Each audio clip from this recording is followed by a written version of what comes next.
Bawat hibla ng kasaysayan ay may tinatagong liwanag. Sa channel na to, malalaman mo ang tunay na kwento. Mula sa simula hanggang wakas, ihanda ang sarili sa bagong kaalaman. Panoorin natin ang video ng Mensahero ng Silangan.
Masayang bati mga Ophirians at sa mga Pilipinong hindi pa alam na Ophirians sila. Para po sa kaalaman ng lahat, ang mga Pilipino ay Shemites, Semites or Semitic dahil tayo po ay nanggaling kay Shem na anak ni Noah. Sa ating pagtatalakay tungkol sa serpent seed, madadaanan natin ang kwento tungkol sa panahong ang mga Israelites ay pinagtutuklaw ng makamandag na ahas sa wilderness dahil sa kanilang pagkakasala. Huwag po kayong malilito. Hindi po ito tungkol sa tungkod ni Moses na naging serpent sa harap ng Pharaoh. Matatagpuan ang pangyayari sa wilderness sa Numbers chapter 21 verse 8. And the Elohim said unto Moses, Make thee a fiery serpent, and set it upon a pole, and it shall come to pass that every one that is beaten, when he looketh upon it, shall live. And Moses made a serpent of brass, and put it upon a pole, and it came to pass that if a serpent had beaten any man,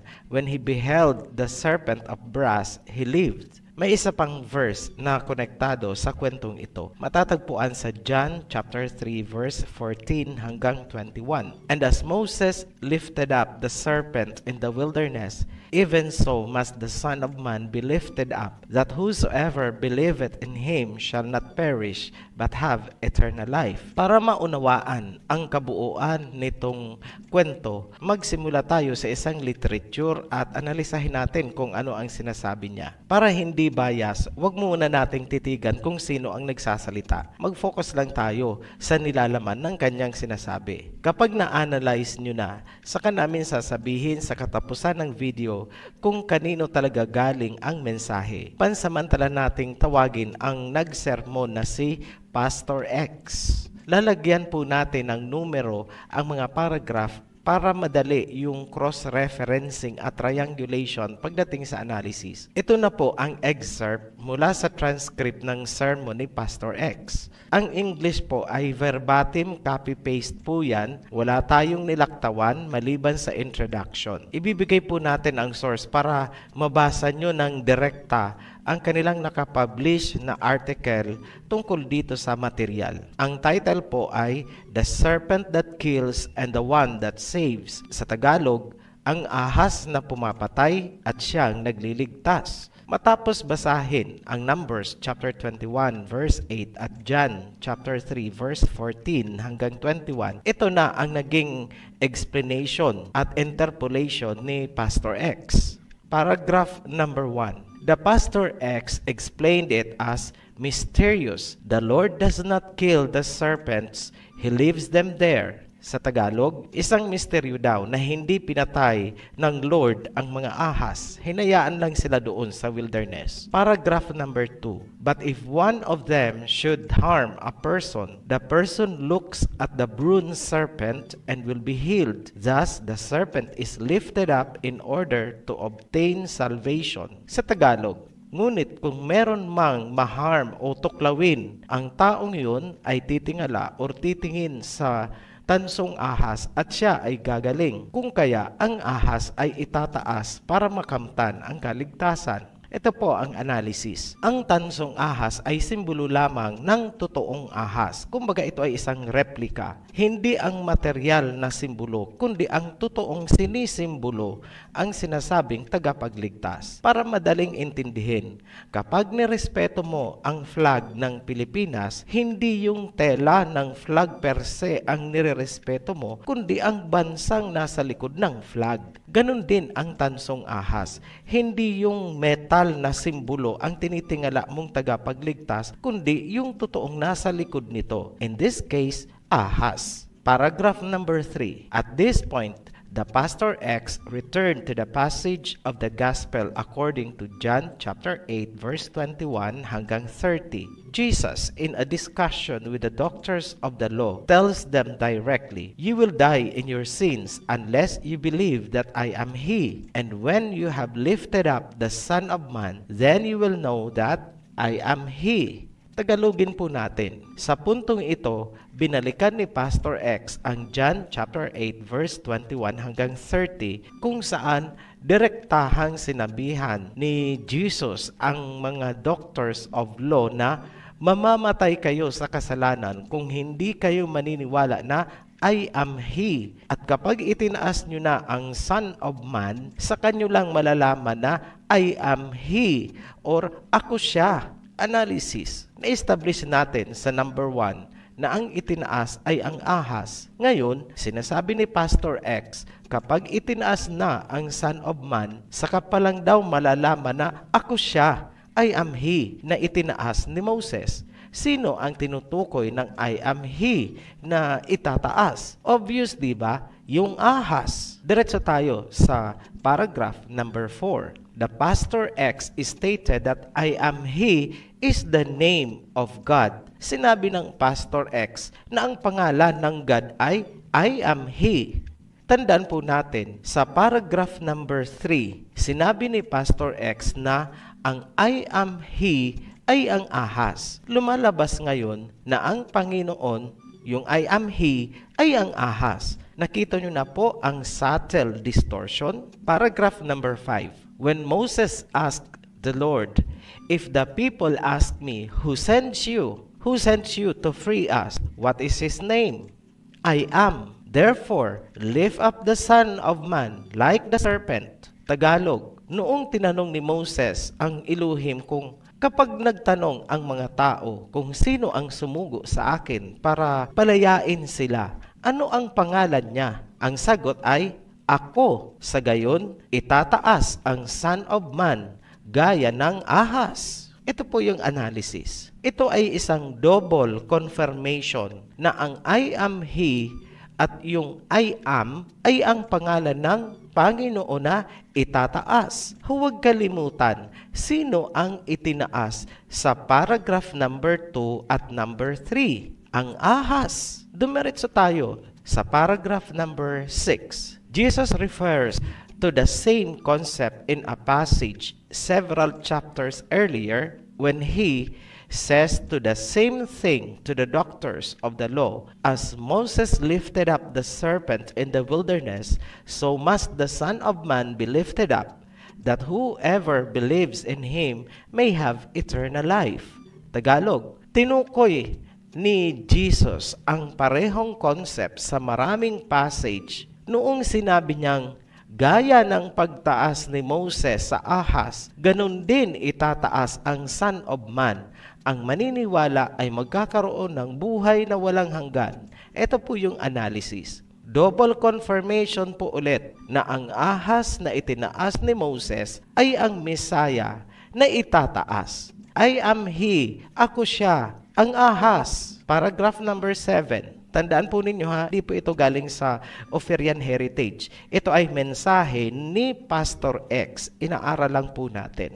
Paragraph number 7. The serpent, Pastor X clarified, is a symbol of sin. The serpent that kills, but the serpent that saves. This is the mystery of Christ. Bilang pagklaro, sinabi ng Pastor X na ang ahas ay simbolo ng kasamaan. Ang ahas na pumapatay, pero ahas na nagliligtas. Yun daw ang misteryo ni Kristo. Analysis. Ayon sa mensahe, Ang misteryo daw ni Kristo ay pinaghalong kasamaan bilang ahas na pumapatay at nagliligtas. Familiar po ba sa temang ang ahas ay iniuugnay sa kaligtasan ng humanity? Yes, we heard that from the Greeks. Sa mga nakaraang video, ipinakita na po natin na ganyan ang tema ng version ng mga Greeks. Ang ahas ang bida. Paragraph number 8. St. Paul also spoke of this mystery. He said that Jesus emptied himself, humbled himself, annihilated himself in order to save us. Moreover, the apostle offers an even stronger expression. He became sin. Tandaan niyo po yan. Sinabi niya, He became sin. Tagalogin po natin. May sinabi din daw si San Pablo ukol sa misteryo. Sinabi niya na ibinuhos ni Jesus, ibinaba at nilipol ang sarili para iligtas ang sangkatauhan. Ibinabadya daw ng apostol ang mas matinding pangungusap. Siya ay naging kasamaan. He became sin. Ito po ang analysis natin. He became sin. Ang Misaya ay naging kasamaan. Masama, makasalanan. Wala namang ibang kahulugan ang salitang sin. Kahit ano po ang gawin natin, yun ang mensahe. It is what is written in their article. Pumunta po tayo sa paragraph number 9. Thus, using the biblical symbol, we could say, He became serpent.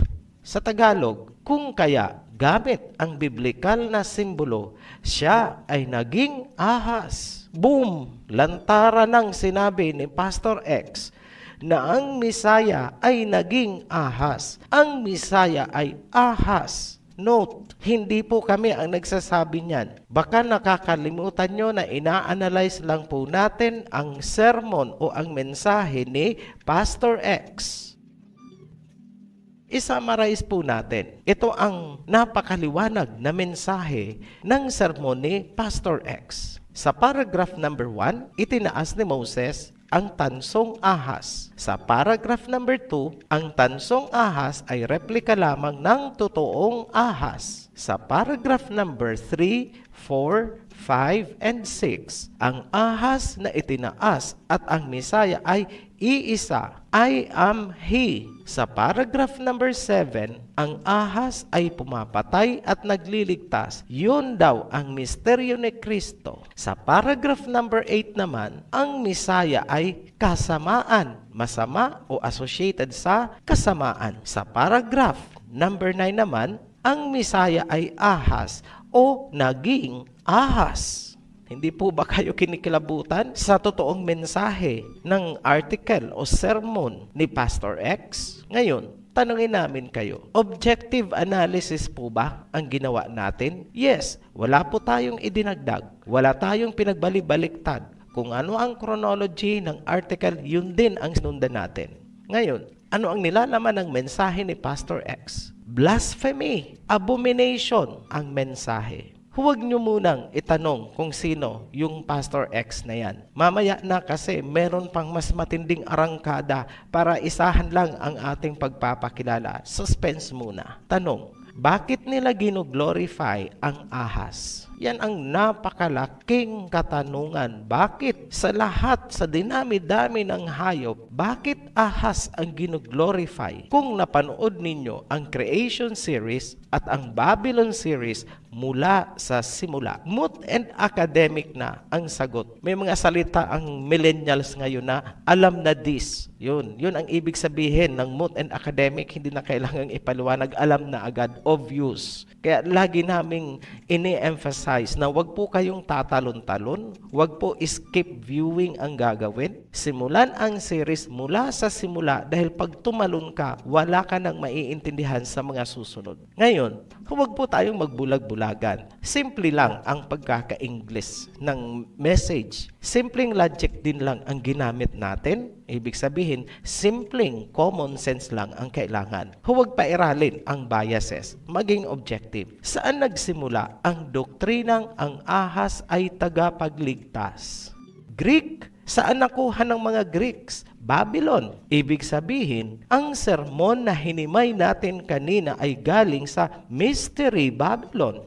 Tanong, paanong nakapasok sa Biblia ang doktrinang ang ahas ay tagapagligtas? Yan po ang million-dollar question. Ang aming analysis, ganito. Isiningit ng mga Greek ang ahas sa kwento ni Moses noong isinali nila ang Hebrew-Aramaic Bible papuntang Greek. Ano ang basehan ng theory natin na yan? Sasabihin nyo, yan ay isang akusasyon, yan ay isang espekulasyon. Pero may basehan po ba? Ito, number 1. Meron pong precedent case na iniba ng mga Greek ang kahulugan ng Nephilim. Ginawa nila itong gigantes, naging giant sa English, at pagdating sa Pilipino, higante. Diyan po nagsimula ang napakaraming doktrina tungkol sa higante. Number 2, ito ang pangalawang basehan natin. Bakit sinabi natin na ipinasok ng Greek ang ahas? Number 2, ang serpent ay simbolo ng kasalanan at kamatayan ng sangkatauhan mula pa sa panahon ni Adam and Eve. Number 3, hindi serpent ang standard symbol ng Messiah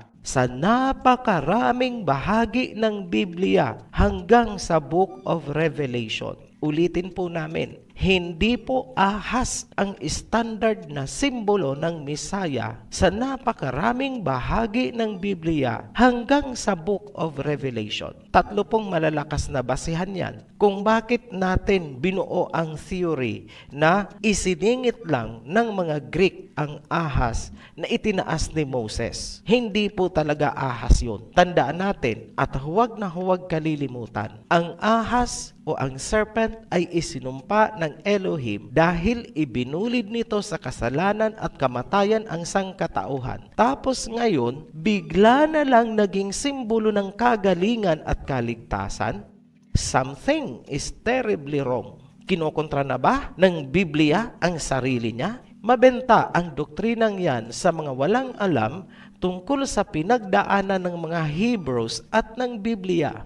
Mapapaikot nila ang mga taong walang alam tungkol sa serpent worship na ginagawa ng mga serpent seeds mula pa sa Babylon at sa Sumer at sa Mesopotamia. Ophirian heritage pa lang ang nagsisiwala tungkol sa mga bagay na yan. Dito sa Pilipinas, hinihipan po namin ang shofar para magising ang lahat. Isa lang ang ibig sabihin. Kailangang mag-ingat dahil questionable ang integrity ng pagkakasalin ng Biblia. Hindi po natin sinasabi na huwag kayong maniniwala sa Biblia bilang kabuuan. Ang sinasabi namin ay maging maingat at maging mapanuri tungkol sa mga nasusulat sa Biblia. Gumamit ng check and balance at triangulation techniques na kagaya ng ginagawa ng Ophirian heritage. Sana po klarado po tayo dyan. Please do not get us wrong. Muli po naming ilalahad ang precedent na pangyayari para mabuo ang mensahe ng video na ito. Kung alam nyo na ito mula sa naunang video, huwag po ninyong iisipin na paulit-ulit tayo o redundant. Nais lamang namin makarelate ang mga viewers na hindi pa napapanood ang unang video. Ang salitang Nephilim sa Hebrew ay nangangahulugang the fallen ones. Ngunit, noong isinali ng mga Greek ang Bible, pinalitan nila ang Nephilim at ginawang gigantes or giants, sa Tagalog higante. Diyan nagsimula ang kung ano-anong doktrina tungkol sa higante. Ngayon, bakit nila ginawa yun? Una, para hindi raw maapektuhan ang kanilang mga gods and goddesses. At pangalawa, ay para daw makarelate ang kanilang Hellenistic readers. Isa lang po ang ibig sabihin niyan. Gagawin nila ang lahat upang maprotektahan ang kanilang relihiyon. Yan ang bottom line. Ngayon, madali nilang nagawa ang pag-alter dahil sila ang nag-translate ng Hebrew-Aramaic Bible papuntang Greek. Yun ang naging Septuagint version ng Bible. Ang Septuagint naman ang isinalin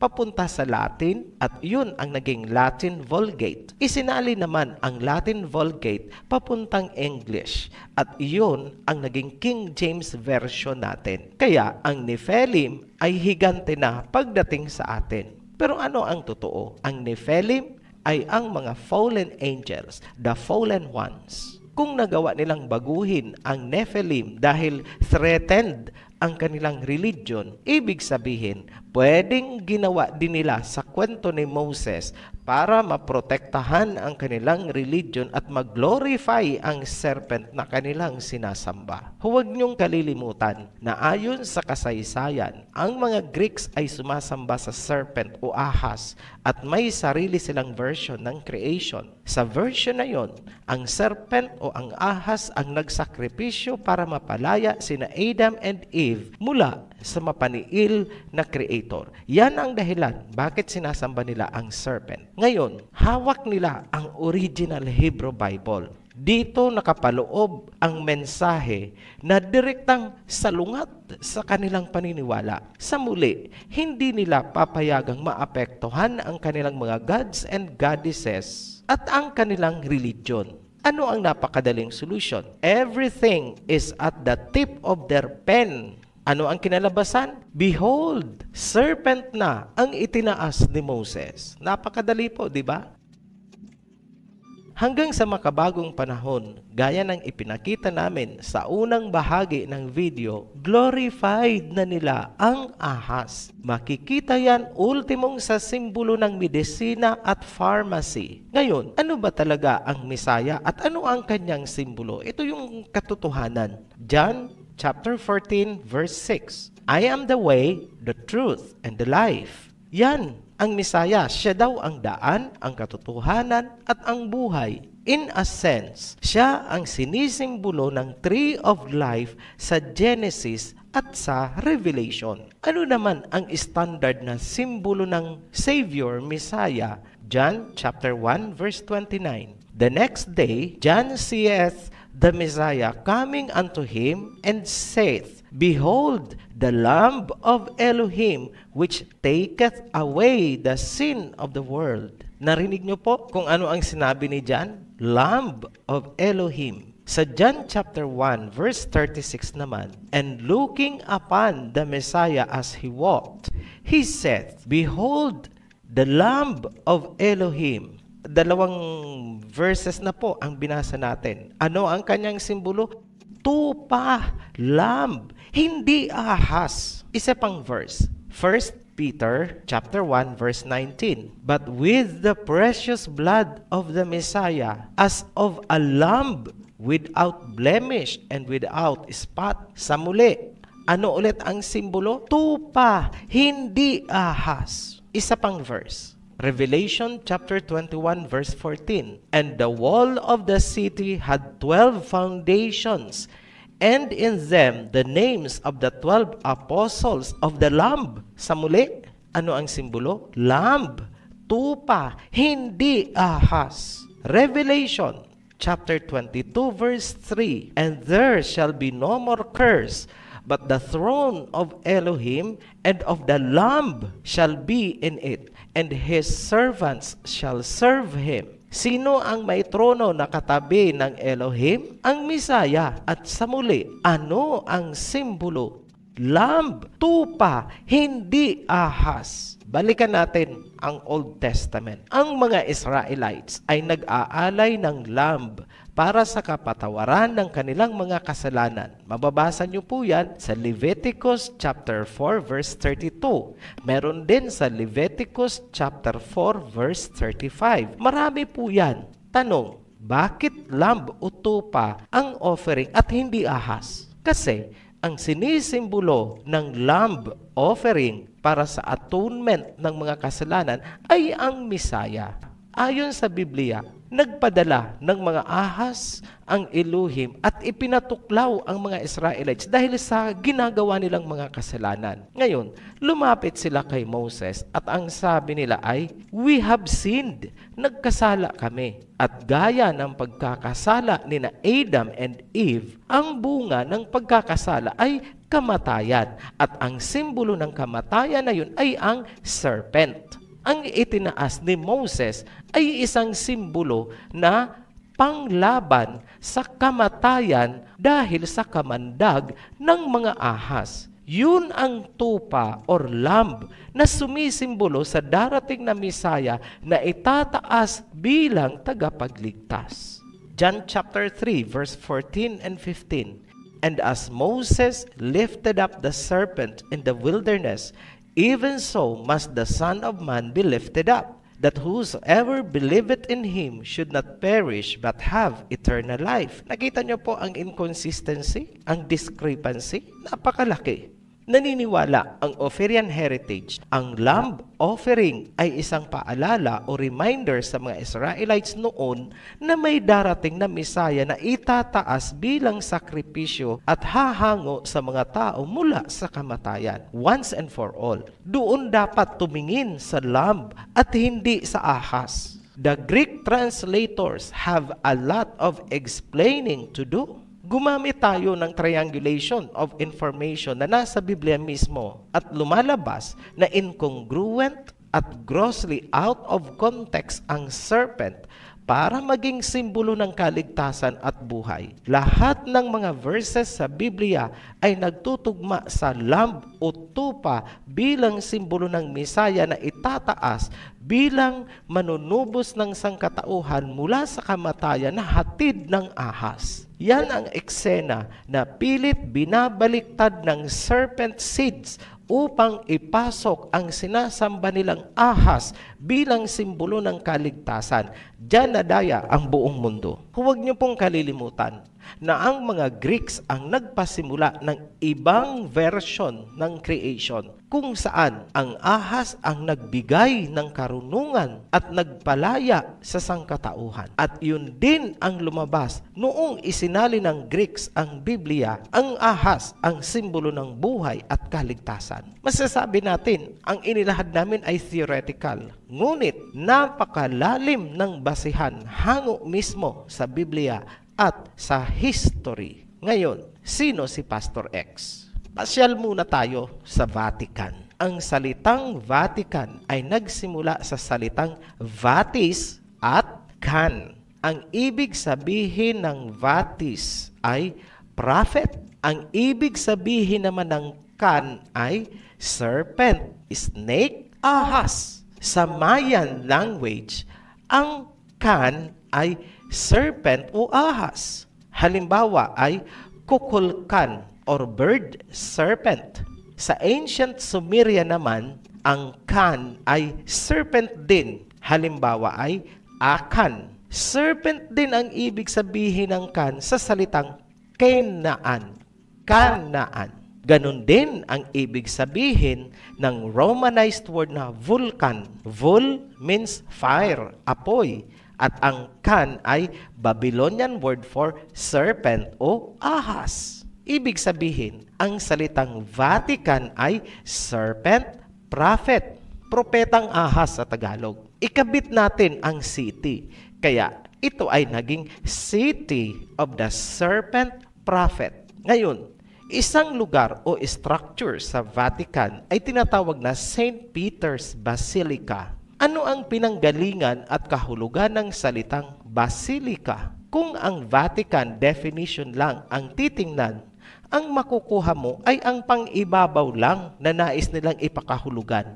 Ito daw ay derived sa isang salitang Greek na ang ibig sabihin ay royal house, a church, a building. Hanggang dyan lang ang makukuha mo. Ngunit ang totoo, merong mas malalim na underlying meaning ang salitang basilica. Ito ay nagmumula sa salitang basilisk na ang ibig sabihin ay serpent. Para hindi mahirapan, alalahanin nyo na lang po ang Harry Potter movie. Sa Legends, ang basilisk ay napakalaki at makamandag na ahas. Kahit ang halaman ay namamatay sa kanyang hininga pa lang. Ganon kakamandag ang serpent na yan. Ang basilisk ay tinawag na king serpent dahil meron daw itong meter. Ano po ba yung meter? Tingnan nyo na lang po yung mga parang corona na ginagamit nila sa kanilang pag nagsiseremonya sila sa loob ng basilika. Yun ang meter. Ngayon, sinasabi nila na ang basilika daw ay royal house. E di idugtong na lang po natin, royal house of the serpent. Ophir yan, puro hermeneutics yan. Okay, kung ganun, magpakita pa tayo ng karagdagang senyales. Kumbaga sa sakit, karagdagang simptomas. Sa gitna ng St. Peter's Square ay ang Egyptian obelisk bilang simbolo ng authority and power na nauugnay sa ancient Egypt. Ang simbolo ng royalty ng ancient Egyptian civilization ay ang King Cobra. Kung napanood ninyo yan sa nakaraang video, yun yung makikita doon sa headdress ng Pharaoh, yung may parang nanunuklaw na ahas. Yun. Umaayon yan sa kanilang definition na ang ibig sabihin ng Basilica ay Royal House of the Serpent. Kulang pa? Dagdagan pa natin. Nakakapagtaka na sa ating paghahanap, napako ang ating atensyon sa Basiliscus. Ito ay isang lizard at karaniwang tinatawag na Jesus Christ lizard na matatagpuan sa Mexico, Central America at hilagang bahagi ng South America. Ano ang kinalaman niyan, Ophirian? Mukhang napapalayo ka na. Hindi po. Nais lang naming pansinin nyo na ang serpent ay reptile. Ang basiliscus ay reptile din. Ang serpent seeds ay reptilians. Yan ang malalim na kahulugan ng salitang basilica.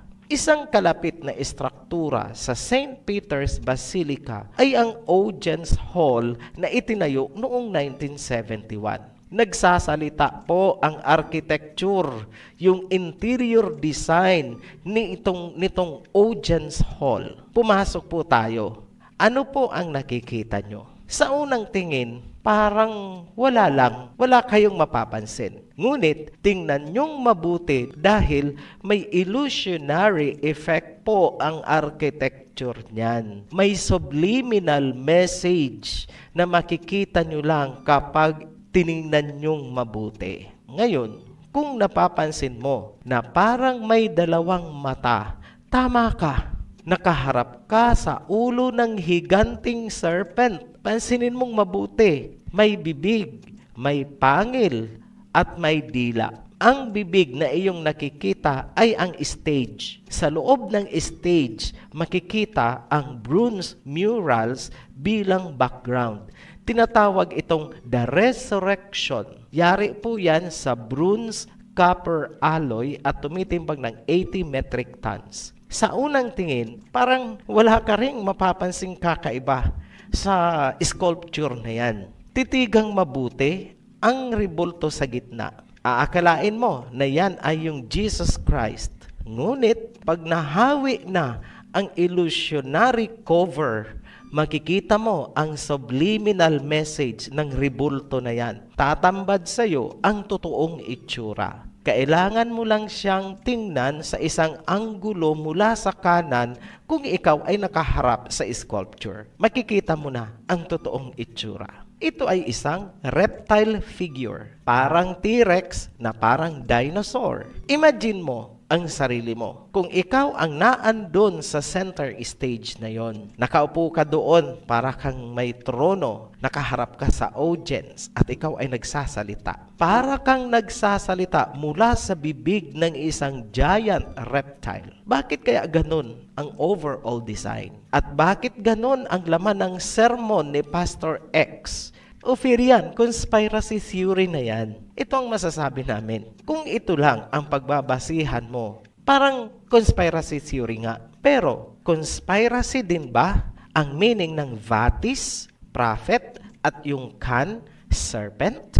Conspiracy din ba ang etymology ng basilisk, kung saan nanggaling ang salitang basilica? Hindi po yan conspiracy theory. Ngayon naman, ang architectural design ng isang kalapit na istruktura, conspiracy theory din ba? At ang rebulto sa pinaka-center stage nito, conspiracy theory din ba? 4 na simptomas na magkakatugma at nag-uugnay sa reptile. Conspiracy pa rin ba? Napakalakas ng corroboration na nagtuturo sa isang religious ideology na nakasentro sa serpent worship. Mystery Babylon. Alam nyo na kung sino si Pastor X. Hindi na po natin pangangalanan para read between the lines. Sabi nga ng mga millennials, alam na this. Seemingly, ina-uphold ng simbahan ang Greek religious ideology at yun ay makikita mula sa pangalan ng lugar,